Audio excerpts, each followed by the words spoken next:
Fanny Villiers, bonjour. Bonjour. Un grand merci d'avoir accepté l'invitation de la Fringale culturelle. Ce qui est intéressant, c'est que vous ouvrez une rubrique qu'on est en train de mettre en place sur le site. Donc Fanny Villiers, qui êtes-vous?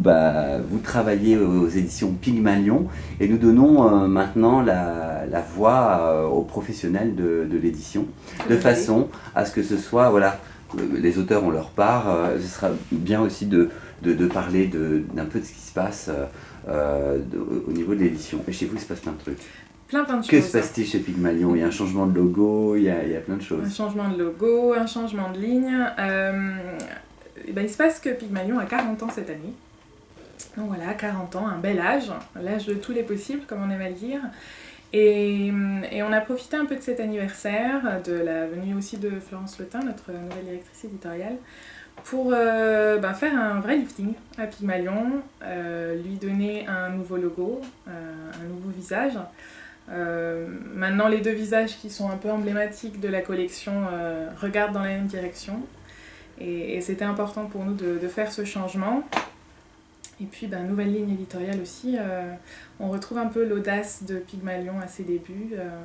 Alors, Fanny, moi, Pygmalion, dès qu'on parle de Pygmalion, je pense à Robin Hobb, à George Martin, Le Trône de Fer, c'est l'adaptation de la série à succès Game of Thrones. Voilà, moi la marque, je l'avais identifiée comme ça. Et puis quelques témoignages de temps en temps de people qu'on avait pu voir. Aujourd'hui, ça, vous gardez cette ligne-là? Bien sûr, on garde évidemment George Martin et Robin Hobb, on continue à publier leurs titres, c'est une évidence. Donc oui, bien sûr, on continue à publier Robin Hobb, donc on a l'intégrale 2 de la Cité des Anciens qui est sortie début septembre, et puis on aura le tome 3 de sa nouvelle saga suite, Le Fou et l'Assassin, qui sortira... Qu'on voit très bien à l'image juste derrière vous. Qui est juste là, qui sortira à la rentrée d'hiver, janvier-février.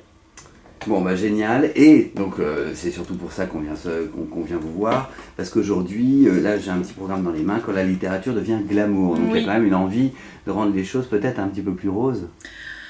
Un petit peu plus rose, en tout cas un petit peu plus de plaisir et de bien-être dans cette nouvelle ligne. Alors glamour, attention, pas au sens canne, tapis rouge et paillettes, mais plus l'origine du mot glamour, qui est un mot écossais, qui signifie à la base la magie qui embellit la réalité. Donc c'est un peu notre objectif, c'est de donner un peu du rêve à nos lecteurs et les faire voyager avec nous. Alors, il y a 4 projets là dont on va parler rapidement, mais le temps quand même suffisant, et ce sont toutes des femmes. Oui, ce sont toutes des femmes. Est-ce qu'il y aura des hommes un jour? Bien sûr. En novembre, on a un homme. Ok, alors on va commencer à être élégant, classe, et on va parler des femmes.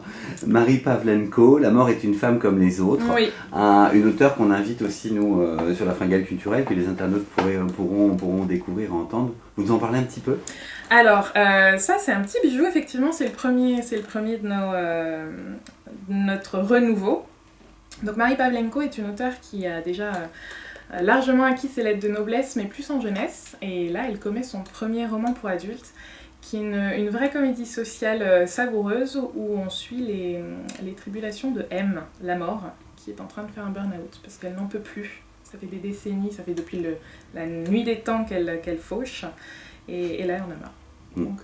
Donc stop. Et voilà, donc c'est bourré d'humour, c'est une réflexion aussi sur si un jour on arrête de mourir. Et c'est très bien écrit. Il y a une vraie exigence dans l'écriture. Ouais, c'est très très bien écrit. Alors après, ça c'est vraiment l'objectif de Pygmalion aussi, c'est de faire découvrir avant tout des plumes aussi. Parce qu'on a des auteurs français qui sont brillants, qui ont été élevés un peu au code anglo-saxon et qui arrivent justement à les remanier à leur sauce. Et c'est vraiment l'objectif de Pygmalion, de faire découvrir des auteurs, de faire découvrir une plume et des histoires. Et c'est vrai qu'avec Marie, on commence fort. Donc ça c'est le roman français, vous commencez fort avec Marie, et on annonce que les internautes vont découvrir une interview bien sûr de Marie autour de ce bouquin, parce qu'on lui donnera la parole, parce qu'on l'a lu, on a beaucoup aimé. Donc on comprend votre enthousiasme. Ensuite il y a le deuxième titre, Captive in the Dark, de C.J. Roberts. C.J. Là, c'est un Roberts, best-seller ouais. aux États-Unis. Oui, c'est un gros best-seller. Alors C.J. Roberts, c'est américaine, effectivement. Elle s'est auto-éditée aux États-Unis et actuellement, on a plus de 150 000 exemplaires de vendus pour sa série The Dark Duet, dont Captive in the Dark fait partie. Ça, c'est un pari, c'est un peu un risque. C'est ce qu'on appelle de la dark romance. Dark dans le sens où le postulat de base, c'est que l'héroïne se fait kidnapper par un homme qui va la former pour être esclave sexuelle, pour qu'elle soit ensuite revendue sur le marché. Donc on a quelque chose de très sombre. Et la force de C.J. Roberts, c'est qu'elle arrive à développer une psychologie des personnages qui est juste époustouflante. Et elle est en train de développer tout au long de l'histoire une relation entre ces deux personnages qui est assez forte et on ne peut pas le lâcher malgré... Ce bouquin, c'est un one-shot ou il y a d'autres choses? Alors, nous, ce sera une trilogie. Ouais. À la base, c'était un diptyque, donc deux tomes, mais C.J. Roberts a voulu écrire un épilogue, donc qui forme un troisième tome. Ok. Donc voilà, le tome 2 sortira en mai 2016. Donc on invite les internautes à découvrir Captive in the Dark de C.J. Roberts.